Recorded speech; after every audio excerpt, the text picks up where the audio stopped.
I'm very pleased here to present the paper called Women, Farmers and Agricultural Innovation, Marital Status and Normative Expectations in Rural Ethiopia. This paper is a teamwork product, and I would like to start out by acknowledging co-authors Patty Patesh, Kathy Rossell-Farmworth, Lara Rowan and Malit Hailemariam. This open access paper forms part of the research outputs of Genovate, a large-scale qualitative, comparative and collaborative research initiatives on the interlinkages between gender norms, agency and innovation in agriculture and natural resource management. More information on Genovate, including publications and resources, can be accessed on www.genovate.org. The article is published in the journal Sustainability as part of the special issue on advancing gender equality in rural areas of developing countries.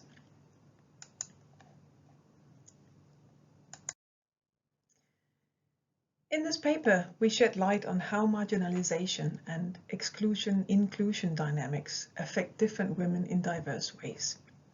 More specifically, we explore how marital status, intra-household relations and dynamics of gender-based violence influence poor women's capacity to innovate in agriculture and beyond.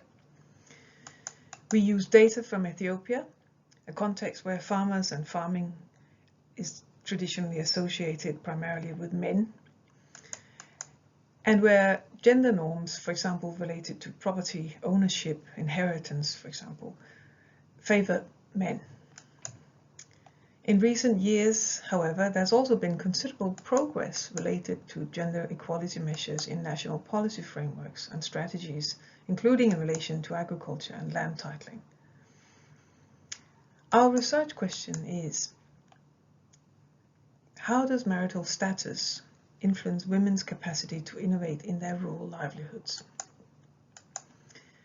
To address this, we zoom in on married women in acknowledged male-headed households, whom we refer to as married women, versus women heading their own households, whom we refer to as single women, regardless of whether they are widowed, divorced, or separated, or never married. To examine the differences and similarities between these two groups of women, we use Kabir's Resources Agency Achievements framework. We draw on data from 8 Genovate community case studies in maize and/or wheat-based systems in 3 regions across Ethiopia. A total of 537 women and men participated, and in each study community, the same 15 data collection activities were conducted in the same way. Detailed information about the Genovate methodology and the conceptual framework, as well as sampling and field research protocols, are available on the Genovate website, and I'll therefore not spend time going into further depth on this here, but I'll of course be happy to address any questions afterwards. The data analysis features a combination of variable-oriented analysis of coded data and context-informed case-oriented analysis. In this paper, we draw primarily from the sub-data set of 32 semi-structured innovation trajectory and life story interviews with women from these 8 communities. Using the Resources Agency Achievements framework as an organizing structure, I'll now share a small selection of our results, thus hoping to give you a sense of the overall findings of the paper. We start looking at resources. The figure here shows the proportion of women in our interview sample holding land certificates in their own name or jointly with their spouse. Most single women hold the title, compared to about half of married women.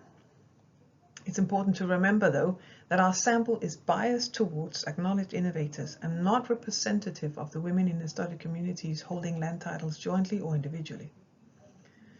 Although Ethiopian legislation today provides women with rights to land upon dissolution of a marriage, our data shows that realization of these rights are far from certain. Rather, our results indicate that pre-existing norms continue to shape women's ability to obtain and hold land title. Study participants' experiences included Threats, systematic harassment, slander, and other psychological violence, as well as physical violence, including beatings and stabbings, in order to pressure them to give up what is rightly theirs according to the law. So let's look at labor. Meeting labor needs is a key challenge for many smallholders, and this figure shows how the women interviewees seek to address this. The majority of both married and single women access family labor, including husbands and children in the case of married women, and primarily children in the case of single women. While some single women sharecrop, hired laborers are used by both married and single women. Close normative association of men with plowing and as farmers put pressure on single women to source maid labor for certain tasks, but also restricts their ability to hire and direct maid labor, as if women have no place directing men on such matters. Several single women, for example, reported difficulties making the men they sharecrop with or hire follow their instructions, for example when they want to try out a new procedure. On a different matter, but still related to resources, interviewees were asked to reflect on their own experiences related to trying out new things in their farming endeavors. And the table on the right provides an idea of some of the things that women in our study had experimented with.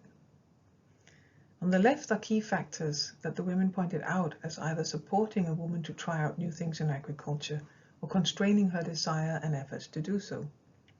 And as you can appreciate, they all relate some way or other to resources and to whether one has them or not. Among the women who participated in the innovation trajectory interviews and who were selected for being recognized in their community as individuals who like to try out new things in agriculture, one's own determination to succeed and having supportive family members were rated as the most important factors in support of one's capacity to innovate. Moving on to agency. Based on detailed coding of the narrative data from the interviews, we assessed the women's ability to take a range of meaningful decisions. As you can see in the graph on the right side, most women in our sample experienced strong agency in several ways, including in relation to production decisions as well as the management of their produce and income. However, single women also discussed several constraints on their capacity to take decisions and act upon them.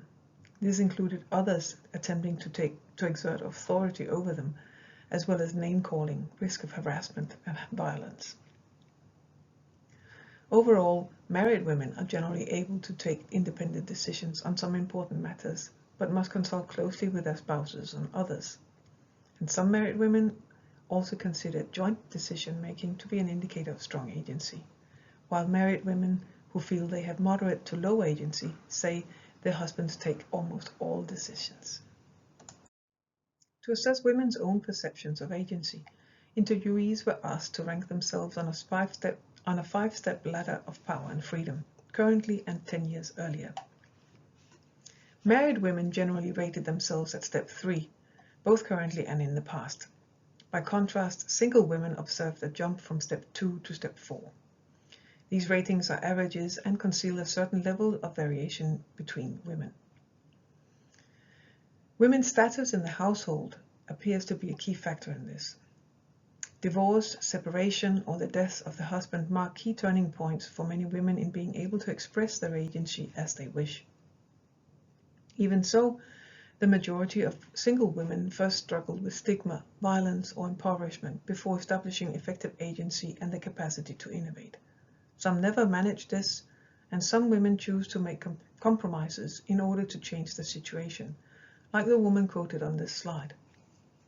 After her first husband died, the land stayed in his family as she married her brother-in-law. When she later decided to divorce him, she chose not to assert her right to land and refers to this as what set her free. The data include many references to social marginalization and gender-based violence in various forms. The fear of these mechanisms of social control prevents women from questioning the status quo, let alone innovating in their rural livelihoods. This affects married and single women differently. Single women without an adult man in their home, for example, are generally afforded more mobility and find it easier to participate in meetings. However, according to study participants, in many cases, these women may be more vulnerable to harassment and physical violence than married women. We chose to assess achievements in terms of economic outcomes, and to do so, we categorized interviewees according to whether their overall experience depicted accumulation of assets, limit accumulation, or declining production and increasing vulnerability. Altogether, we find married women accumulate relatively more resources than single women, the green part in the diagram here. However, this should be understood more likely at the household level than the individual level, in view of the risk of women losing land and other resources when marriage is dissolved.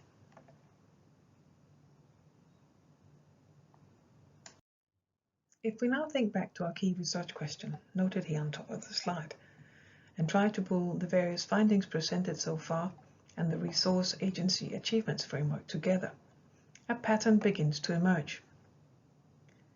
In the upper pink box, we have the factors that appear to support married women's capacity to innovate, and in the upper blue box, the factors that have a constraining effect on their capacity to innovate. In the bottom row are the factors that affect single women's capacity to innovate, and the color scheme is reversed. What we have is essentially a mirror picture. While married women may experience a number of preconditions to the exercise of agency, their ability to translate these into achievements is often constrained by limited agency.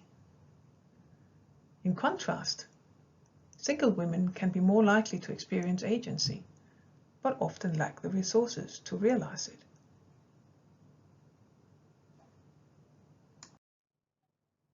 And now to conclusions. The Resources, Agency and Achievements framework was useful, and we find it permitted synergies between resources like land and labor and the agency required to govern them to become clearer. The deeper dive into our rich qualitative data also makes clear that female-headed households are not a bounded household type with uniform characteristics. Rather, they engage in multiple diverse relationships that have strong bearings upon their ability to access resources and express agency. We find married women in our study tend to be situated in relationships characterized by submission or collaboration. More collaborative households support women's ability to innovate, and in these, women appear to be able to achieve quite a lot. Where men dominate decision-making, this is much more difficult. Gender-based violence operates like a mechanism for restricting women's agency, their claims to land, and prevent them from innovating. We therefore consider gender-based violence to permeate and structure women's relationships to resources, and the degree to which they are able to translate these into achievements. And finally, we'd like to conclude our paper with a strong call for research and development approaches that support collaborative household models and engage authorities and opinion leaders at all levels in a process towards more gender transformative agricultural development. And in my very last words, I'd like to say thank you to you, the audience, for your attention, to those who funded this research, and to all the women and men farmers and colleagues who participated in and contributed to this study. Thank you very much.